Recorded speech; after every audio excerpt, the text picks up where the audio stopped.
Organic chemistry में unimolecular conjugate base elimination reactions या जिनको E1CB रिएक्शंस भी बोलते हैं क्या होती हैं, इनका मैकेनिज्म क्या है और इनकी इंपॉर्टेंट फीचर्स कौन कौन सी हैं। नमस्ते, मेरा नाम मनदीप दलाल है और इस लेक्चर में हम इन्हीं प्रश्नों के उत्तर खोजने की कोशिश करेंगे।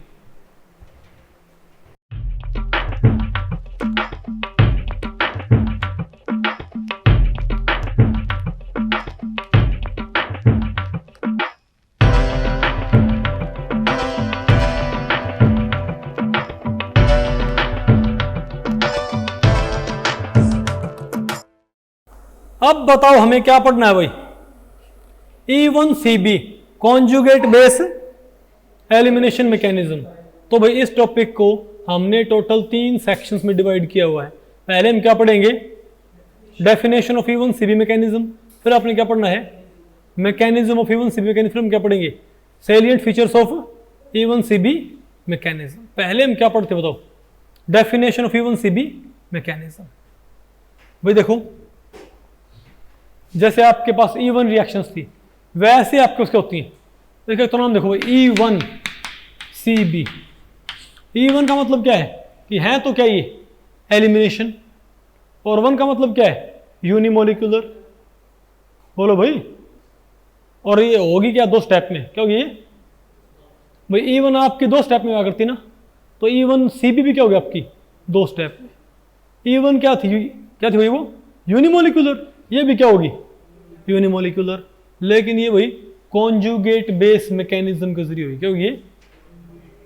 और इसके लिए मैं आपको बताऊं भाई, हमको एक काफी एसिडिक क्या चाहिएगा प्रोटॉन, और बहुत ही स्ट्रॉन्ग बेस। क्या तो आप भाई एक बहुत एसिडिक प्रोटॉन और एक बहुत स्ट्रॉन्ग बेस लेके आओ, मतलब या तो बेस बहुत स्ट्रॉन्ग लेके आओ, या तो क्या करो बेस बहुत ही लेके आओ भाई, या फिर बताओ क्या, बोलो भाई प्रोटॉन क्या हो खुद बहुत ज्यादा एसिडिक। तो यहां बताओ मेरे पास क्या है, 2 तो हमारे पास क्या है कार्बन से आपने क्या जोड़ रखा है OH, और ये क्या हमारे पास ये OC2H5, और ये हमारे पास क्या है CH3 और CH3। तो हमको पता है भाई कि ये OH क्या बहुत ज्यादा एसिडिक प्रोटॉन, भाई ये प्रोटॉन की बहुत ज्यादा क्या है एसिडिक नहीं है क्या।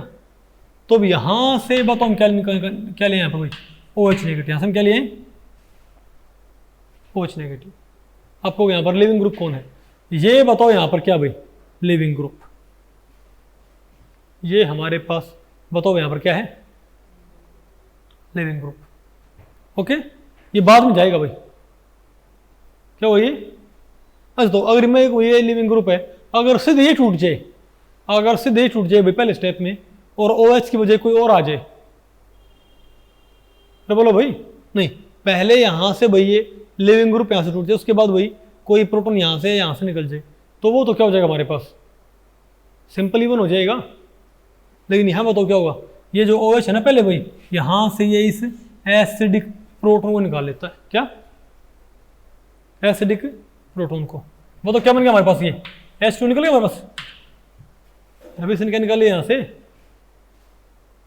नहीं आपको है। तो ध्यान रखियो E1 में इंटरमीडिएट क्या बना करता है एक कार्बोकैटायन, E1 में भाई इंटरमीडिएट क्या बना करता कार्बोकैटायन।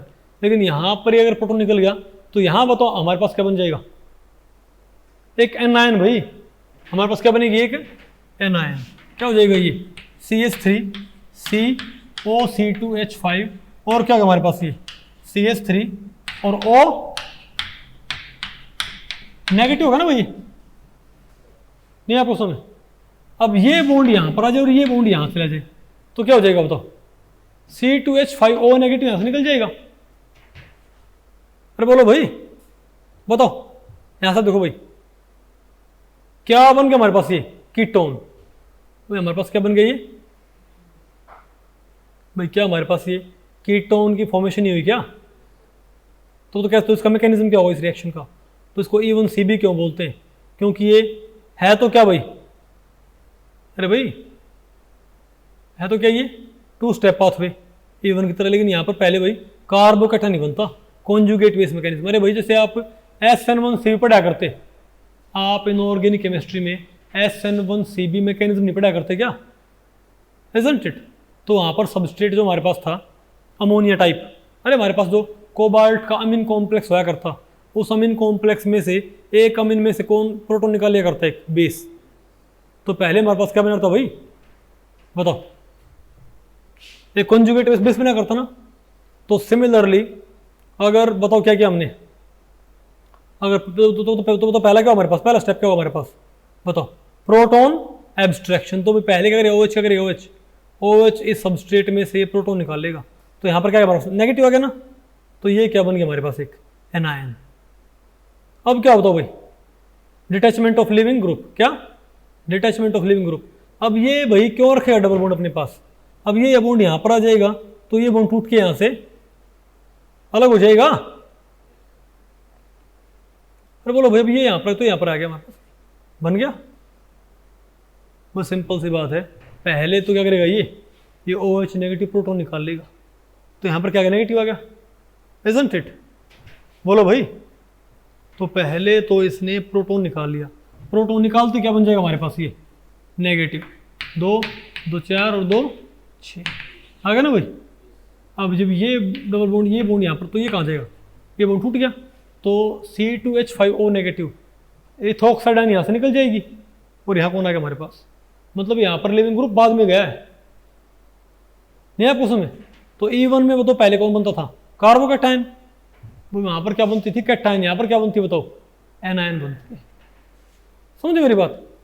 और समझे भाई, यहाँ पर बहुत ज़्यादा एसिडिक प्रोटॉन होना जरूरी क्यों है भाई, यहाँ पर बहुत ज़्यादा एसिडिक प्रोटॉन होना जरूरी क्यों है, बीटा एटम के ऊपर, किसी भाई ध्यान रखो, बीटा कार्बन या बीटा एटम के ऊपर यहाँ पर प्रोटॉन भाई, क्योंकि यहाँ पर पहले स्टेप में कौन निकलना होता है, प्रोटॉन भाई। यहाँ पर पहले स्टेप में क्या निकलना होता है, प्रोटॉन। तो प्रोटॉन कहाँ होना चाहिए बताओ भाई, बीटा एटम के ऊपर। यहाँ पर ये हमारा क्या है, अल्फा एटम, क्योंकि इस पे से कौन निकलना है, लिविंग ग्रुप। तो OH क्या हमारे पास, तो O क्या हमारे पास, बीटा एटम। यहाँ पर कोई कार्बन भी हो सकता है, यहाँ से निकल गया H, है कि नहीं आपको। ये क्या इसका बताओ भाई, मैकेनिज्म। अब बताओ क्या हमारे पास, फीचर्स ऑफ E1CB मैकेनिज्म। अब हम पढ़ते हैं इसके भी कौन कौन सी इंपॉर्टेंट फीचर्स हैं, बताओ। पहला तो क्या है, बताओ E1CB मैकेनिज्म बताओ किसको फॉलो करता है, फर्स्ट ऑर्डर रिएक्शन को। और ये बात भाई, ये बात हमको लॉजिकल लगती है।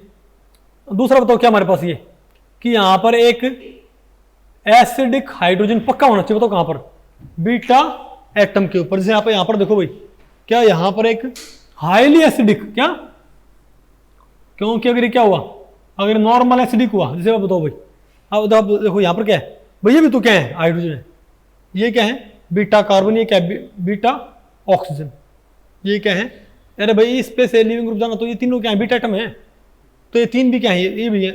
अगर यहां से निकलता तो क्या होता हमारे पास वो, तो याद रखो, नॉर्मल SN1 में या SN2 में, सॉरी E1 में या E2 में यहां से प्रोटॉन निकलता होगा, जो इतने एसिडिक नहीं होते, पता होगा ना आपको भाई। तो हमें क्या चाहिए यहाँ पर, एक highly acidic proton beta atom पे, वो तो भाई बीटा कार्बन हो चाहे बीटा ऑक्सीजन, क्योंकि यहाँ पर पहले स्टेप में क्या नहीं, तो अंतर क्या बताओ, वहां पर पहले स्टेप में कौन निकलता है, E1 E2 में, बोलो भाई बताओ क्या भाई, E1 में या E2 में, E1 में क्या होता है, आप अंतर देखो। E1 में क्या था, लिविंग ग्रुप पहले जाता है, प्रोटॉन बाद में निकलता, beta proton, isn't it. E2 में क्या था, लिविंग ग्रुप और बीटा प्रोटॉन एक साथ जाते हैं, अंतर देखो आप भाई। E1 में क्या था, लिविंग ग्रुप और प्रोटॉन क्या करते हैं, सॉरी लिविंग ग्रुप पहले जाएगा, कार्बोकैटायन भाई, प्रोटॉन बाद में जाएगा। E2 में क्या होता है, लिविंग ग्रुप और प्रोटॉन क्या होते हैं, एक साथ जाएंगे, साथ में जाएंगे भाई, E2 में, पता होगा ना आपको भाई, अरे बोलो। और इसमें क्या होता है, उल्टा, इसमें लिविंग ग्रुप बाद में जाएगा, प्रोटॉन पहले जाएगा। E1 में क्या था, लिविंग ग्रुप पहले, प्रोटॉन बाद में। E2 में क्या था, दोनों साथ में। E1CB में क्या है, प्रोटॉन पहले, लिविंग ग्रुप बाद में, है आपको, अरे बोलो, ठीक है भाई। तो भाई इस लेक्चर में इतना ही। अगर इस लेक्चर के बारे में आपके कुछ प्रश्न या सुझाव हैं तो आप मुझे नीचे कमेंट सेक्शन में पूछ सकते हैं, मैं उनके उत्तर देने की पूरी कोशिश करूंगा। तो भी ठीक है, मिलते हैं अगले लेक्चर में, तब तक के लिए नमस्ते।